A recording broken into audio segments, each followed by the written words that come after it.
बाबू अमन बाबू नया नगर बाजार।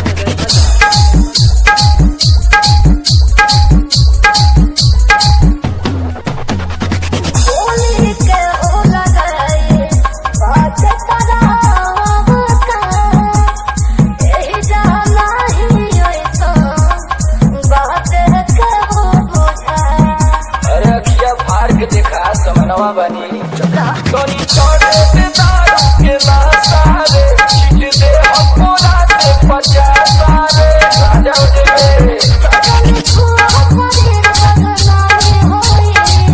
छोरा होने दो कैसे तो से सलामी होई हमको मर के तो हर नीलामी होई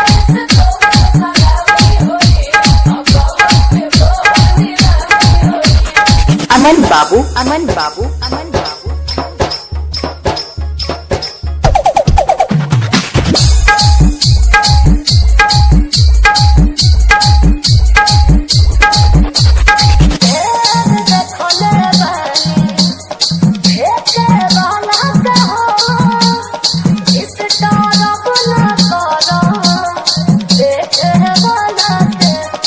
जान जाओगे तो जान से जाओगे।